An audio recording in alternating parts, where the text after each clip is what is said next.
दीदी की हिम्मत पर गर्व हो रहा था। ये यादें हैं मेरे बचपन की सभी बहनों में। सबसे ज़्यादा शरारती थी मैं। हर चीज़ के लिए जिद करना, ना मिले तो हंगामा करना मेरी आदत बन गई थी। गलती करने पर जब माँ मेरी पिटाई करती तो मैं पूरे घर में भागती फिरती और बचाओ बचाओ चिल्लाती रहती। पर दीदी इसका एकदम उल्टा, शांत स्वभाव, बिना गलती के मार खा लेना, एक शब्द भी ना बोलना विरोध में। कभी कभी माँ से उन्हें सिर्फ इस बात के लिए ही डांट पड़ती थी कि वह सब कुछ चुपचाप सह क्यों लेती हैं, अपना बचाव क्यों नहीं करती। एक बार जाड़ों के समय माँ गर्म कपड़ों को धूप दिखा रही थी। माँ का एक कार्डिगन जो दीदी को बहुत पसंद था उठा कर पहन लिया उन्होंने। अब मैं शैतान जो ठहरी, कुछ ना कुछ शरारत तो करनी ही थी। सो मैं वही कार्डिगन जो दीदी ने पहना हुआ था पकड़कर खींचने लगी और जिद करने लगी कि मुझे ये पहनना है। माँ आई और मुझे रोता हुआ देखकर पीट दिया दीदी को। वो कुछ भी ना बोली, चुपचाप मार खाती रही। अक्सर लोग कहते थे कि छोटी तो बहुत तेज है, बड़ी थोड़ा डरपोक है। माँ इस बात से थोड़ी चिंतित रहती थी। बात उन दिनों की है जब मैं 8 साल की थी और दीदी मुझसे 2 साल बड़ी। गर्मी की छुट्टियां शुरू हो गई थी। हर साल छुट्टियों में हम नानी के घर जाते थे। इस बार माँ की तबीयत खराब होने के कारण नहीं जा पाए। थोड़े दिनों तक तो खेल में व्यस्त रहे हम बहनें, पर धीरे धीरे उबने लगे। बाहर जाने की चाहत बढ़ने लगी और हमने जिद पकड़ ली कि नानी के घर ना सही, मौसी के घर तो जा सकते हैं। हमारी चचेरी मौसी का घर हमारे घर के करीब 3 किलोमीटर की दूरी पर था। दूरी तो काफ़ी थी, पर गली गली होते हुए हम अक्सर माँ के साथ पैदल ही चले जाया करते थे। माँ ने अस्वस्थ होने के कारण जाने से साफ मना कर दिया, पर मैंने हंगामा शुरू कर दिया, रोना चिल्लाना पैर पटकना। हार कर माँ ने कहा ठीक है, तुम दीदी के साथ चली जाओ और कोई नहीं जाएगा। शाम को पापा ऑफिस से आते समय लेते आएंगे। बस मैं रोना धोना बंद कर झटपट तैयार होने लगी।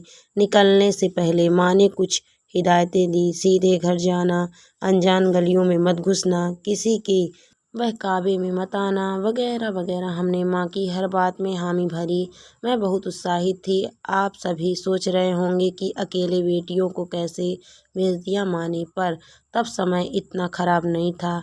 हम अक्सर अकेले आया जाया करते थे तो माँ भी निश्चिंत रहती थी। और बच्चे, वो तो केवल 3 चीज़ों से ही डरते थे, भूत से, चोर से और झोली वाले बाबा से जो बच्चा चुराते थे। माँ की हिदायतों के साथ हम दोनों बहनें निकल पड़े घर से।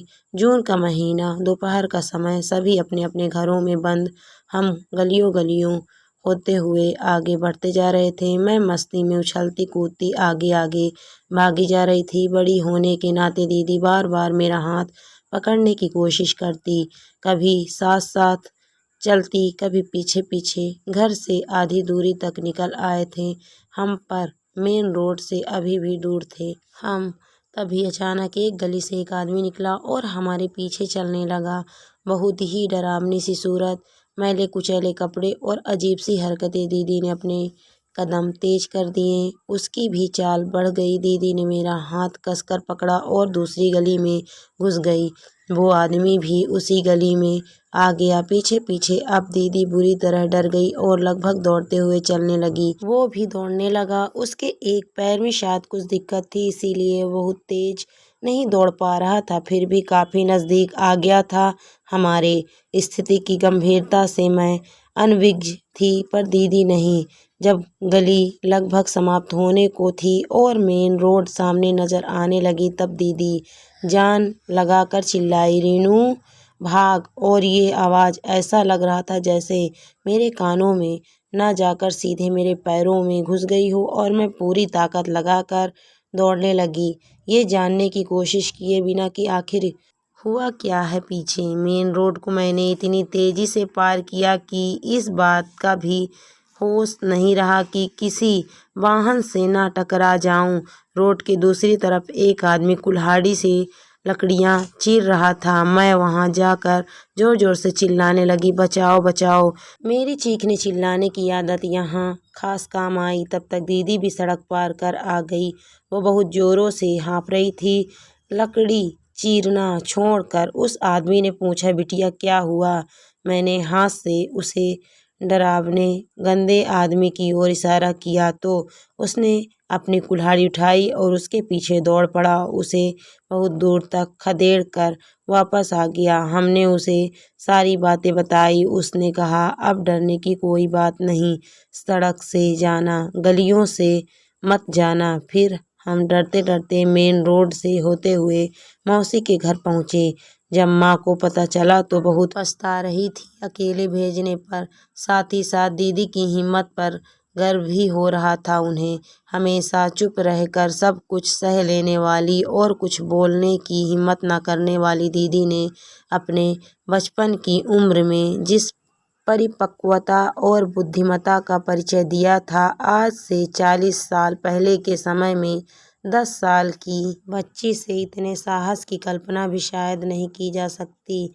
पढ़ने सुनने में ये फिल्मी लग रहा होगा, पर वह दृश्य याद करके आज भी रोंगटे खड़े हो जाते हैं।